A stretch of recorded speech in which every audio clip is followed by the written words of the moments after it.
Hi everyone, my name is Kristen and I'm one of the study abroad advisors here at the University of Sydney. And I'm here today to tell you a bit about our programs upcoming in 2021 for incoming study abroad and exchange students.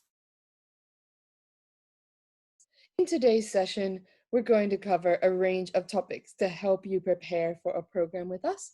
These include the location of the university, COVID health and safety, application logistics, classes and what you can study, student life and housing, as well as some tips and places to travel around Australia. As you might notice, Australia is quite a big place in terms of its landmass, and it's similar in size to the continental United States and takes about the same amount of time to travel from east to west. So flying from Sydney to Perth will take you about the same amount of time as it would to fly from New York to Los Angeles. And this is important to keep in mind as you're considering what travel options and travel plans you might have throughout the semester. At the University of Sydney, we are quite fortunate to have a really great location. We have our own self-contained campus with lots of green space and trees and places to relax, but we're also right on the edge of the central business district of Sydney. You can see in the bottom kind of left portion of the screen, the tower in the middle, that Centrepoint Tower right in the middle of Sydney, and you can walk there in about 25 to 30 minutes from where you are on campus in this picture. There's lots of really great things in the neighborhoods in and around the campus as well. Some popular student-friendly suburbs include Glebe and Newtown, and you'll see the train station there is right on the edge of campus, takes about an 8-minute walk from the center of campus to Redfern. You can take the train and the bus to get pretty much anywhere you'd like to go in Sydney, including to the world-famous Bondi Beach in not much more than about 25 to 30 minutes. Or you could take the bus or the train down through the central business district to Circular Quay, have a selfie at the Opera House or the Harbour Bridge, then jump on a ferry over to Taronga Zoo or even around to Manly Beach. So lots and lots of options for things to do and see in Sydney. At the University of Sydney, we are quite a large university with more than 70,000 students and nearly 7,500 employees. And that may sound quite big to many of you, but not to worry because all study abroad and exchange students studying with USyd have a dedicated advisor within the mobility team who will help guide you through everything from your application process to your enrollment through to your day-to-day activities and a point of contact to help you navigate the university throughout your experience studying with us. We will also touch briefly now on COVID health and safety, as we understand this is a very important topic for everyone at this time. In Australia, COVID-19 was first confirmed in late January 2020, and after strict lockdown methods and infection controls has had relatively few cases compared to the rest of the world. In Australia, testing is free to everyone and very accessible, with many test sites within a very short walk of campus. Testing is available quite quickly and results are typically received within not more than 2 to 3 working days. And that's regardless of someone's visa status, insurance status, or any other aspect about their situation. And across New South Wales, there's very little community transition, with most new cases coming from interstate or overseas arrivals in quarantine. Now, this is as at August 2020, and for the most up-to-date information on COVID numbers, please refer to the Australian Government health website there on your screen, where there's regular daily updates regarding the COVID situation. And here's a little bit of a snapshot of what the case numbers are like. You can see majority of cases have been in Victoria, in New South Wales, where Sydney is located, fewer cases, and so on, with most cases having a known source of that contact. And for full information on the advice and policies and response of the university to COVID, you can refer to the web link at the bottom of your screen there, and that's regularly updated as the university has additional information to share about how COVID is impacting various aspects of the university experience. Now here on campus, We have a range of measures in place to help ensure the safety and well-being of staff. This includes physical distancing measures and ensuring that classes are timetabled in such a way that everyone in attendance can adhere to physical distancing requirements. Lectures at present are also recorded with optional in-person attendance, which means if a student does not feel comfortable to or is not able to attend a lecture, they can instead watch a recording at a later time. And all around campus, there are enhanced levels of cleaning with hand sanitizer stations installed at many locations around campus and daily thorough cleans of common areas where students and staff may find themselves throughout the day. Now we'll move to some application logistics. The first part of the application process is understanding which semester you might like to try to join us. So our upcoming semester is semester 1, 2021, beginning in mid-February.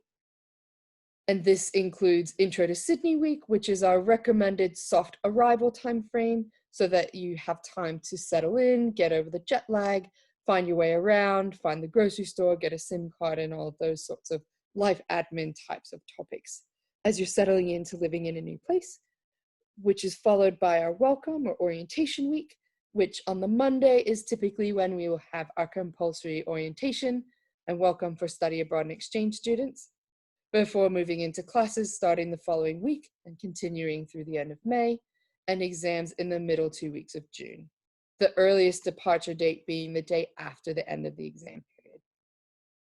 Now we also have a second semester in 2021, which will have all the similar key dates, just starting in late July, with classes in early August to early November, and exams in the latter half of November, with the earliest departure being the day after the end of exams. And as we're talking about semester dates, it's important for the time being to hold off on making any non-refundable financial commitments for things like flights, visas, or housing until both the University of Sydney and your home university can give you more specific information about how COVID may affect the logistics of how the programs will be delivered. And now for the application process itself, it starts with you completing an application to your home university. If you're looking at potentially trying to study abroad in spring 2021, you're likely already partway through this process or about to begin it. After your home university assesses your internal application and approves it, then they would formally nominate you to the University of Sydney, after which point your allocated advisor at USyd would reach out to introduce themselves and send you the application guide with detailed step-by-step instructions for exactly how you'll need to complete your application. And that will include attaching several key documents, which include a copy of your official transcript, a copy of your passport photo page, or if you don't currently have a valid passport, you can instead provide a copy of your driver's license or birth certificate, along with a list of your initial unit of study requests. And if your first language is not English or you're not studying in English at university level, we may require additional evidence of your English proficiency. After you apply, we'll process your application. This typically happens within about a week or two of you submitting your application in those peak periods. After you receive an offer of admission, you'll be sent housing information with everything you need to know about the options and the deadlines for housing. You'll accept your offer when you're ready to do so, and you'll receive an ECOE after you complete the acceptance of offer process, and that ECOE is a document you'll need for your student visa application. Then you'd apply for it and receive a visa and purchase your flights, just waiting for that official advice from USyd and your home university for when and how to purchase flights for any of our programs in 2021.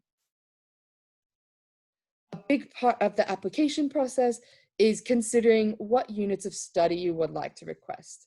The really great news is that your decision is not final, that what you list in your application is just your first preference. You can make as many changes as you would like, right through from the application through to the end of the first week of classes. And most units of study don't fill up. News you might not have been expecting is that timetables are not available until about a month before classes start. So that's one reason why we recommend that students pick several backup options in that initial list of requests, just in case down the track you find that there might be a timetable clash, or you've just changed your mind on the topic, or your home university has given you updated advice about what you can or can't study when you're abroad. Many students like to include a subject in their choices that is something a little bit different than they would normally study, or maybe is something that they wouldn't be able to study at their home university. Some popular topics in this space include Australian Indigenous Studies, which is across a range of academic topics, including anthropology, sociology, government, art, and quite a few more. Another popular option are our experiential electives, and these are classes that include compulsory excursions on top of the academic component and involve a unique aspect of either sport, outdoors, or theatre and film in an Australian context that would be a little bit tricky to experience on your own. We also have a credit-bearing interdisciplinary project program, and this is for undergraduate students who are grouped together in multidisciplinary groups of students from a range of academic backgrounds. Throughout the semester, you would work on a real-world business case or business problem presented to you by one of about 30 international organizations and companies, and at the end of semester, you present your solution to the business. We also have a popular group of units that enable students to study their home country or culture from the Australian perspective, which may be US studies, it may be European studies, Asian studies, and so on. And many students find it interesting to learn about their home in a different way. And there's much more information about our 2,500 units that are available to study abroad and exchange students there on our website. At the University of Sydney, our unit of study codes are numerical, with 1 to 4,000 level being undergraduate and 5,000 level and above postgraduate. And it's important to note that in order to be eligible to choose postgraduate units, you'll need to be studying your master's degree at the time of applying to USyd. If you're studying your bachelor degree, then it's those undergraduate units at 1 to 4,000 level that you should focus your searching on. Something that is a little bit different for many students who come to us for study abroad and exchange is the grading system. Now this, whilst it is a 100-point scale from 0 to 100, the numbers mean different things than what many students are used to, with a 50 being a pass mark, and the majority of students in a particular unit of study achieving a pass or a credit throughout the semester. As for how these translate home, this is something you'll need to check with your home university, as it is ultimately up to your home university to decide how your USyd results would translate back to that system. Another popular experiential subject that you could choose to include in your USyd studies is our credit-bearing internship program. And this program has 2 tracks. One is an industry and the other is research. And no matter which track you pick, it's a 6 credit point unit of study that makes up 1 of 4 units you would study in a semester program. And it involves a minimum of 120 hours at your placement, along with a rigorous academic component that includes a series of professional development workshops, along with reflective tasks and discussion boards, and a final project report. And now many of these placements are with organizations that are typically small to medium enterprises. Some examples of recent placements include Modibody, which is a fashion company, the Giants, which is an Australian rules football team, along with a range of other industry bodies and charities and non-governmental organizations as well. Now we know no matter what area of study you choose to undertake, you'll have a great academic experience at the University of Sydney, but we also want to make sure you have a great and fun time as well. And one of the popular experiences is pictured here. This picture is taken from the pylons or the supports on the Sydney Harbour Bridge, and climbing the Harbour Bridge or walking across the footpath is a really popular way to get a unique picture and view of Sydney. We do know that sometimes life surprises you with unexpected things that may affect you or your studies. And here in Sydney Global Mobility Team, your advisor is tasked with helping you navigate accessing any support you might need, whether that's finding where the doctor is, figuring out how to make an appointment with the counselor, or maybe registering for academic accommodations through disability services, or accessing any of the other academic supports as well that are on offer. And all of these supports you see here on the screen are available to study abroad and exchange students as in the same way as they would be available to full degree students as well. Now, an important topic to keep in mind as you're planning for a semester abroad is your budget. So we've listed some examples of key budget items to consider. These here are all in Australian dollars.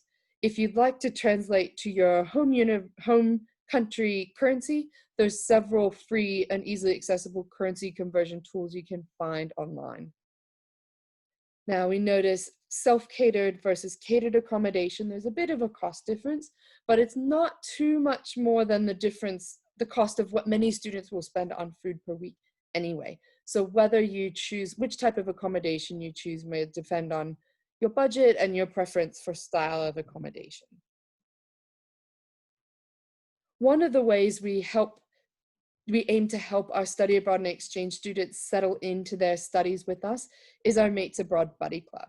And this is a program where we group you together in small groups with our recently returned exchange students who are keen to help you settle into your abroad experience with us and meet other Aussies and do things in a way that you can really only do with another student. Another way we help students settle in and meet each other is our series of social events that are run by our team. Now, see in the picture on the left here, that's our Breakfast with Koalas event, which is a very popular event where you spend the morning with a private guided tour of the Sydney Wildlife Zoo and ending with a buffet breakfast and a koala encounter there on the rooftop. Throughout this semester, we have quite a few other social events, including several surf camps, a harbor cruise, a sport game, depending on the season, it could be rugby or basketball or something else, and a range of other city tours and excursions that take advantage of some of the festivals and events that are on throughout the city.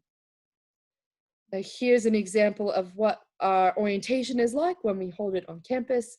Now, this is where we welcome our study abroad and exchange students in the Great Hall, or as we affectionately call it, our version of Hogwarts. And part of that session involves a performance by our Indigenous dance group, the Spirit Brothers, pictured here, where they teach you a bit about the culture and history and traditions of the Indigenous people that are from the land that the university is based on. They even sometimes ask for volunteers to join them in their performance. And we followed that with a nice picnic lunch on the lawns of the Quadrangle, which is a great time to meet other study abroad and exchange students. Many students tell us they've met their best friends for the semester in our orientation day at the lunch or in the social event, and they've made travel plans and had a really great time throughout the semester. Before we split into our advising groups in the afternoon, and in our enrollment advising session, this is where you will find out all you need to know about student admin types of things, whether that's your timetable, how to change your classes, how to log into your student email and the Wi-Fi, and also about your student card.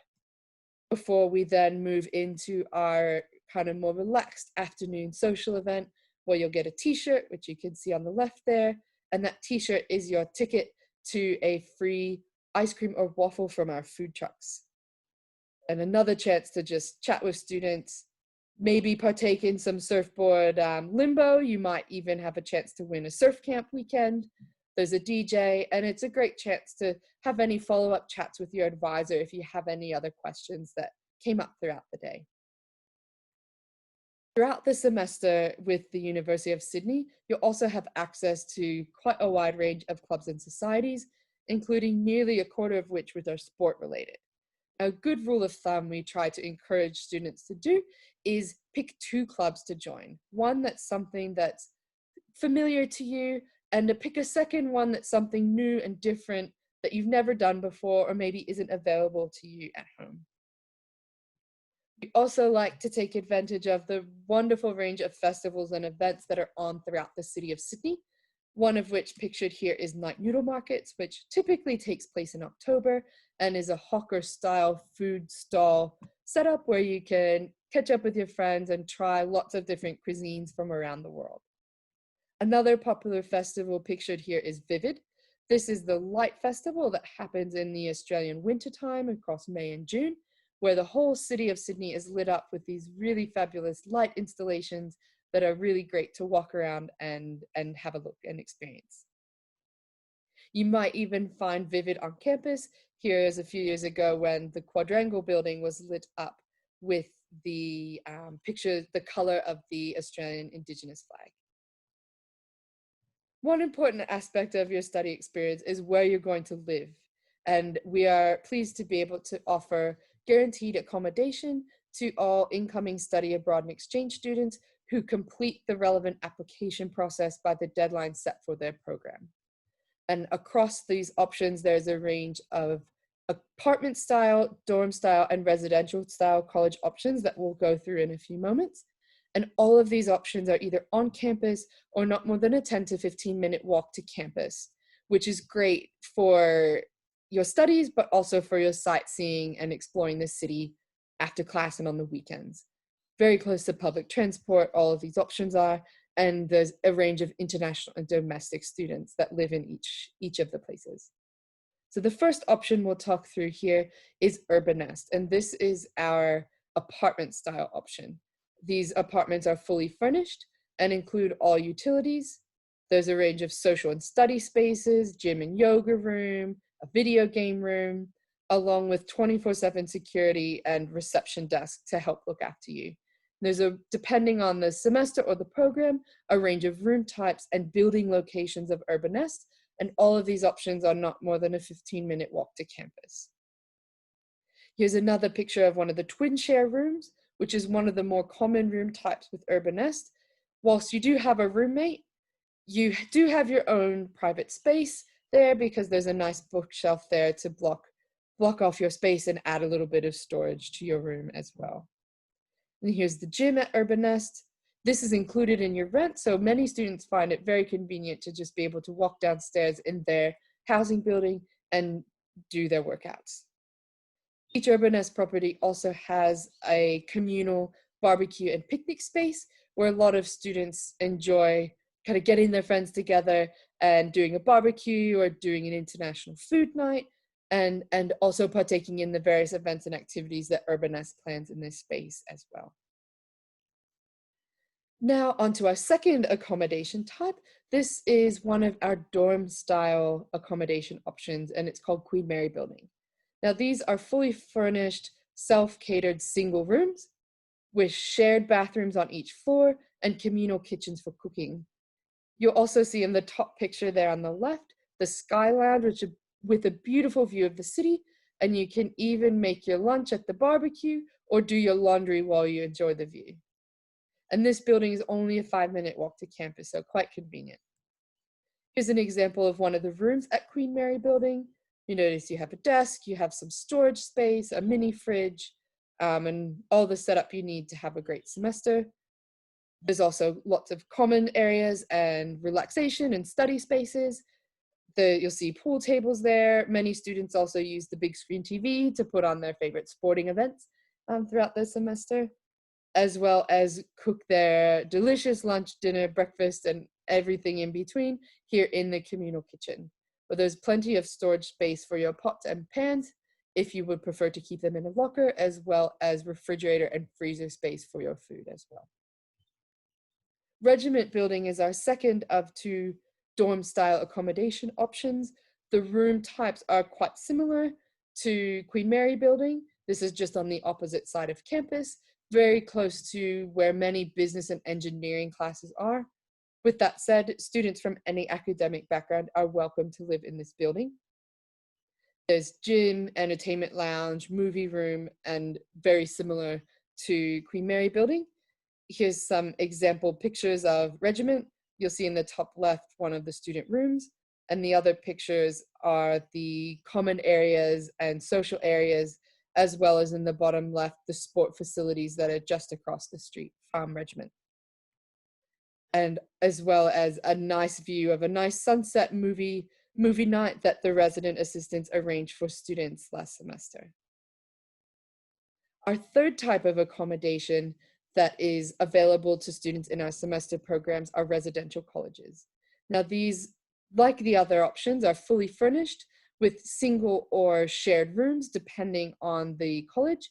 The key points of difference here are that they're fully catered with 18 to 21 meals per week, and there's a robust academic and tutoring support program that offers just to the residents of those colleges, along with a quite involved social program and sense of community in these buildings. Another point of difference with the residential colleges is that there tends to be a higher percentage of Australian students compared to some of the other options. So if you want to meet lots of Aussies and it fits your preference and budget, it's a great option for a place to live for this semester. Now here's an example of a room from Sancta Sophia College, along with a picture of one of the formal dinners that are common that most residential colleges will have throughout the week to help foster a sense of community and enable students to catch up and support each other throughout their studies. You'll see here on this slide, we have a quick cost comparison for the various accommodation options we've just talked through. Now, these are all in Australian dollars at the rates that they existed in 2020. They may be a slight increase for 2021, but we'll let you know exactly which options are available and what the cost is at the relevant point in preparing for a semester with us. Now, last but not least for today, we'll talk about a few ideas for places to travel around Australia that are quite popular. Now, first here we have Tasmania.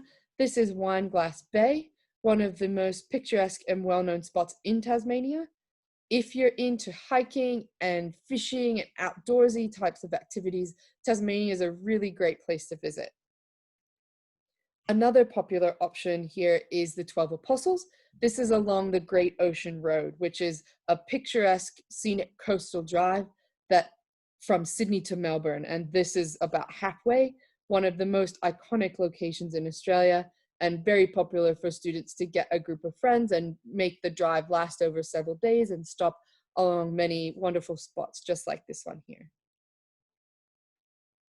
And in the center of Australia, we have Uluru. This is one of the most culturally significant sites for Indigenous Australians and a really popular place for students to come and visit. Since it is a bit geographically remote, it's a good idea to dedicate at least 3 or 4 days for a trip to go to visit Uluru. One of the things that most students tell us is on their bucket list is the Great Barrier Reef. So here we have our little turtle friend in the reef up near Cairns in far north Queensland. You might also find Nemo or even a shark along the way.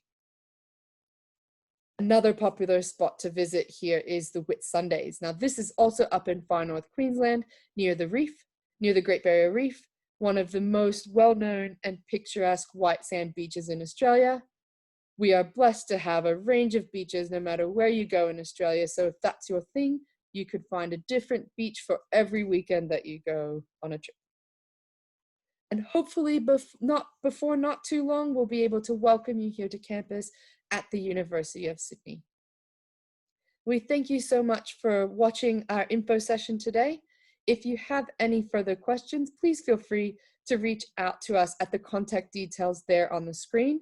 We do encourage, if you reach out, let us know your full name and the home university where you are studying so that we can direct your inquiry to the correct advisor within our team. Now, we thank you for joining us and we hope to be able to welcome you to Sydney soon.